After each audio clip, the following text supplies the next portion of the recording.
everybody, it's Jenny from the Missouri Star Quilt Company, and I've got a fun project for you today. But this quilt behind me is a tutorial that I've already done. This is our rhombus quilt, and you can see there's a great tutorial on this, and you guys can go and watch it. But the minute we made this quilt with our big rhombus, you guys were asking for the small template. You wanted to make the little tumbling block quilt. So here we are. We have the little one. We have the baby, and this is the little project that I've made. And it's just so darling and cute. I wanted to see what size we could get with a charm pack, and it's made exactly the same way. So let me show you how I did this. To make this quilt, I used one packet of 5-inch squares, and these are BasicGrey's Grunge Metallics for Moda, and the grunges are so fun, and then they've got these little metallic dots on them. For this little table runner right here, we used 1/2 yard for our border, and the backing is 3/4 of a yard, and we put this cute grunge on the back. Now you'll think, this looks small, 3/4 of a yard, and it measures exactly a half a yard. But when you quilt it, you've got to have some extra room on either side, and so that's why it brings it up to 3/4 of a yard. So this is just as easy as this one back here, because basically all it is it's like rhombus, triangle, rhombus, triangle, rhombus, triangle, and we build these in long queues. The fun part about working with the metallics is that there's all these different shades, and so I was able to go through my stacks, and to make this little block, you're going to need a light, a medium, and a dark, and you see we kind of have that. Our dark and our medium are always going to be our big one, and the light one is going to be the small triangles. And by the big one, I mean the rhombus. So what we're going to do first is we're going to take these little 5-inch squares, and I'm going to cut them in half like this. And then what I'm going to do is I'm going to set that part aside because that will make another block. And I'm going to take my light one off, and I have my two, the medium and the dark green here, and we're going to cut our rhombuses out of those. So I'm going to lay my rhombus right on here like this, and I'm just going to trim around it, just like this. And let me make sure I got these little ends off. Oh, don't want to cut too much right there. There we go. But cutting the little ends off helps you notch them together. All right, so these are our two rhombus sides. Now for this other little side right here, we're going to take our tool, and right here where it has the line on the bigger side of the triangle, you're going to line that right up on here, and we're going to cut 2 triangles out of this other piece. So we're going across here and down there, and I'm going to kind of pull this out. I'm going to dog ear these corners, and then I'm going to flip this around and cut from the other side. So just like this. My ruler slid a little bit, but not enough to matter. All right, so now we have these 2 triangles. Now the fun part with this is laying these out, because this is how they're going to go. Your dark one's always going to go on the left, your medium one's going to go on the right, and your triangles are always going to be the top of your, to me it's like a little box. I call it a little box. So the triangles are always going to be the top of your box. So as you start laying these out, I have a little pile of them here, and we're going to make a whole bunch of them, and you lay them out just how you want to sew them together, but eventually they're going to be sewn together in columns. So we're going to start here. You always want to remember it's going to go triangle, rhombus, triangle, rhombus. So when you start for your next color, you're going to put your triangle there, your dark's going to go on that side, your medium's going to go on this side, and this is going to go here. And we're just going to lay a bunch of these out so you can see what I'm talking about here. So we've got, again, our little triangles in here, and our medium and our dark and a triangle. And you're going to move these around a few times because you're going to go, oh, I don't want that, that red by that black or whatever. And we're going to put this one in here, and this one here, and these 2 up here. See the boxes that are beginning to form? Can you see it taking shape? It's so cute. All right, I'm going to go ahead and stick this one here. Here's my lid. And this is generally known, the old name for this is the tumbling block quilt. And that's the old name for it. And you're going to lay your whole thing out and fit as many in here as you can get to the size that you want. And then you're going to be ready to sew it together. Now, when you sew it together, you're going to separate these rows like this. And this is why you have to lay it out, because you got to keep your boxes together. And I can't personally do it without laying it out. I guess that's why I want you to lay it out, is because I can't really do it without laying it out. So we're going to separate these little rows like this.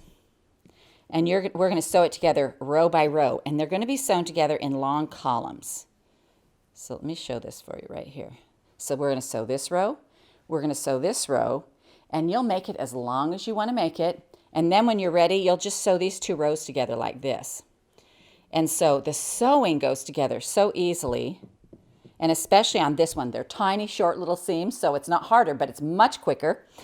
Now I'm just going to stack them pick them up like I stack them. Now, if that's hard for you, just pick up 2 at a time and sew them together. So I'm going to go ahead and sew these 2, and they go, remember, in a column. You're going to sew them a row straight down, and I'm just going to sew 4 of them together. So we're going to start with the triangle, and then we've got our rhombus right here. And you want to lay it out to make sure it stays in a row. It's kind of easy to get turned a little bit. So then I'm going to lay this one on here like this. And I'm going to sew this one. And the little notches help you match things up. And I'm going to sew this one on here like this. It just goes together so easy.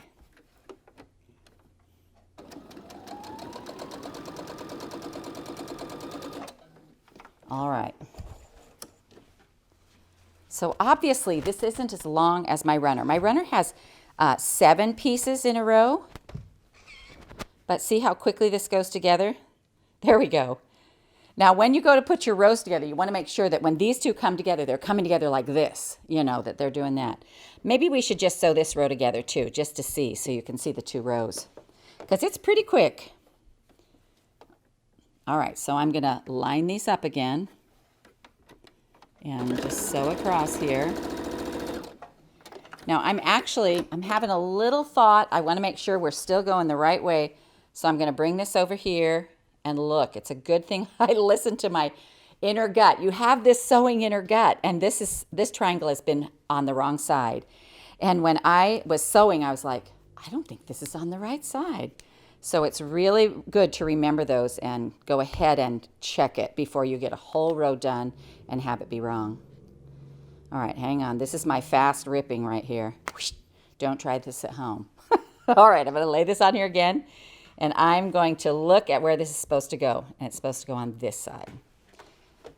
So we're going to do this one more time. And hopefully when we check it, it will be perfect.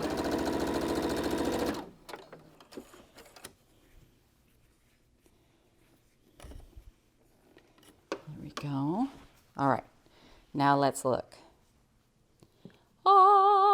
Now we can sew the rest of the row together, because once you get that first one on the right side, you just have to remember that it has to stay in one long column. So the rest of it should be a piece of cake.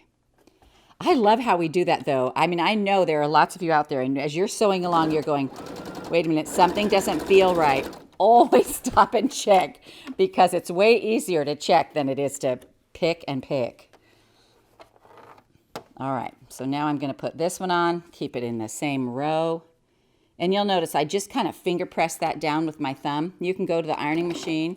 When you do little projects like this, it's really fun to make yourself a little nest so that you have a place to sew things together. And you don't have to get up and move and get up and move. All right, so here's my next row, and I've got some threads here, so let me trim those. And then see how this is going to go together, just like this. And I can just lay this on top of here now when I'm ready to sew my column. And I'm going to match up my little seams where they come together and lay it on there.